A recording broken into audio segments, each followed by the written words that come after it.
प्रियंका मौर्य वो चेहरा जिसने कांग्रेस को लड़की हूं लड़ सकती हूं का नारा दिया और आज कांग्रेस इसी नारे के साथ 2022 के चुनाव मैदान में है। लेकिन प्रियंका मौर्य अब कांग्रेस का दामन छोड़ बीजेपी का दामन थामने जा रही हैं और इस वक्त हमारे साथ भारतीय जनता पार्टी के प्रदेश कार्यालय में मौजूद है। प्रियंका मौर्य जी, कांग्रेस से मोह क्यों भंग हो गया और अब बीजेपी का दामन क्यों थाम रही हैं? ये गलत और सच की लड़ाई है। मेरे साथ जो अन्याय हुआ है उसके लिए जो स्लोगन प्रियंका जी ने दिया था कि लड़की हो लड़ सकती हो, तो एक लड़की अपने हक की लड़ाई लड़ रही है और उनको देखना होगा ये कि सिर्फ कहने से काम नहीं चलेगा, करके दिखाना होगा। लेकिन प्रियंका जी, अगर कहा जाए तो आपने कांग्रेस के लिए जमीन तैयार करने की कोशिश की, उसको मजबूत करने की कोशिश की, लेकिन ऐन वक्त पे कांग्रेस का दामन छोड़ आप बीजेपी के साथ खड़ी हुई नजर आ रही हैं और कल आप सदस्यता भी ग्रहण करेंगी। तो वजह क्या है, क्यों मोह भंग हो गया कांग्रेस से? वजह है पक्षपात, जो प्री डिसाइडेड इनकी नीतियां हैं। और इस चीज़ के लिए मैं पहले भी आवाज़ उठा चुकी हूँ कि अगर आपके टिकट्स ऑलरेडी प्री सोल्ड हैं तो हमें इस्तेमाल क्यों किया जा रहा है? हमारे फेस को सिर्फ आप शक्ति विधान पे लगा रहे हैं वोट्स के लिए, महिलाओं के वोट्स के लिए, ओबीसीज के वोट्स के लिए, हमारे समाज मौर्य शाह के कुशवाहा सैनी के वोट्स के लिए। ये गलत है और इसी की आवाज़ मैंने तुरंत उठा दी जहां मुझे लगा कि ये गलत हो रहा है। तो लड़की हैं, लड़ सकते हैं, लेकिन लड़ने का मौका नहीं दिया गया। इसलिए मैं अपनी आवाज़ को तेज़ करते जाऊंगी ताकि आगे किसी भी महिला के साथ इस तरीके का अन्याय ना हो।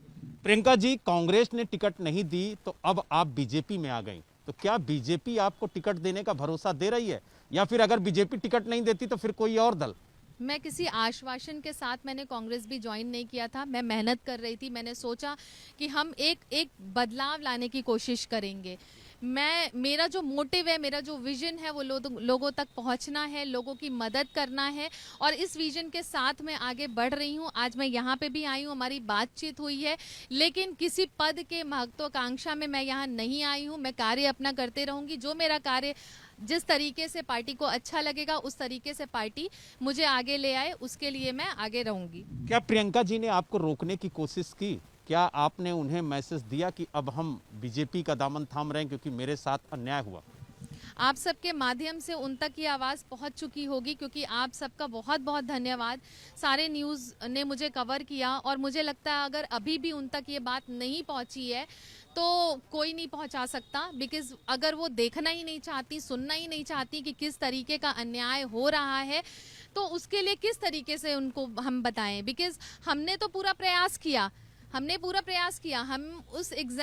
एग्जाम में अपीयर हुए, पास भी हुए, बट हमें प्रमोट नहीं किया और इसी आवाज को उठाने के लिए मैंने आप लोगों का सहारा लिया। लेकिन आप ये कहना चाहती हैं कि आपने एग्जाम दिया, एग्जाम पास हो गई, लेकिन रिजल्ट रोक लिया गया? जी जी जी, वही हुआ, क्योंकि पहले से ही टिकट प्री सोल्ड थी। किसको टिकट देनी है ये पहले से मन बना चुके थे, हमें सिर्फ इस्तेमाल किया जा रहा था शक्ति विधान के जरिए। आपके साथ कुशवाहा समाज के जो अध्यक्ष है वो भी मौजूद हैं, वो भी आपके साथ आए हुए हैं। तो मौर्य समाज, कुशवाहा समाज आपके साथ खड़ा हुआ है? जी बिल्कुल सही। और कुशवाहा, मौर्य, शाह के सैनी, दांगी, महतो, मुराई और तमाम हमारी उपजातियां हैं, सभी आपके साथ खड़ी हैं। देखिए, जो विषय है आपने जो अपने प्रश्न किए उसके अलावा बता रहा हूँ मैं, ये सम्मान की लड़ाई है। मैंने बात पहले भी कही कि इस समाज को सिर्फ चेहरा आगे करके यूज़ किया जाता है। ये 2016 में भी हुआ था और ये इतिहास पूरा फिर रिपीट हो रहा है। ओबीसी समाज का चेहरा लगाने की प्रक्रिया को भंग करना चाहिए, रुकना चाहिए।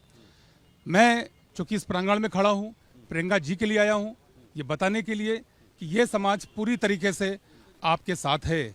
इस विधानसभा में जहाँ से आपने ये सम्मान आपसे छीना गया है, आपको बेवकूफ़ बनाकर छीना गया, मैं तो यही कहूँगा, साबुन, तेल और टूथपेस्ट की तरह जो एडवर्टाइजमेंट होते हैं, जो कमर्शियल चेहरे होते हैं जिनको आपको खरीदना चाहिए मार्केट से, आपने अपने ही इंस्टीट्यूशन के अंदर हमारे समाज की एक नारी का दुरुपयोग करके सब जगह पोस्टर लगाया, पोस्टर गर्ल बनाया और बनाने के बाद आपने दरनिकार कर दिया। भाजपा से मैं निवेदन करूंगा आपके इस चैनल के माध्यम से कि ये दोबारा रिपीट ना हो। अगर आप यहाँ ज्वाइन कर रही हैं, ये मेरा व्यक्तिगत निवेदन है, हो सकता है प्रियंका जी ना कहें, लेकिन मैं कहूँगा कि अगर ये सम्मान एक पार्टी ने उस विधानसभा से छीना है तो ये सिर्फ एक सम्मान लौटाने की ही बात नहीं है, बल्कि मैं कहूँगा ये उचित अवसर है उसी विधानसभा में, जबकि वर्तमान समय में लड़ाई जो चल रही है, राजनीतिक लड़ाई ओबीसी के साथ है, ओबीसी के वोट का। मैं आपकी बात को काटूंगा। यहां पर स्वामी प्रसाद मौर्य भी रहे, मंत्री भी रहे, और उन्होंने ये आरोप लगाया कि यहां पर मौर्य और कुशवाहा समाज सुरक्षित नहीं है, उनकी अवहेलना हो रही है, और आप आ रही हैं कि आपके समाज को यहां पर ध्यान दिया जाएगा।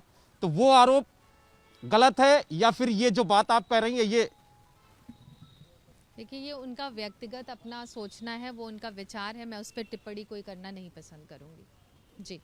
यानी आपने देखा हमारे साथ प्रियंका मौर्य जी थी, जिन्होंने कहा कि अब वो भारतीय जनता पार्टी की सदस्यता लेंगी और उन्हें किसी पद का लालच नहीं है, वो निस्वार्थ भारतीय जनता पार्टी के लिए काम करेंगी और जनता तक जाएंगी, पार्टी के विचारों को पहुंचाएंगी।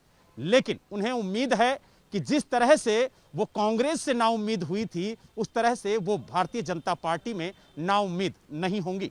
लखनऊ से वीडियो जर्नलिस्ट वीरेंद्र कुमार सैनी के साथ बलराम पांडे, एबीपी गंगा।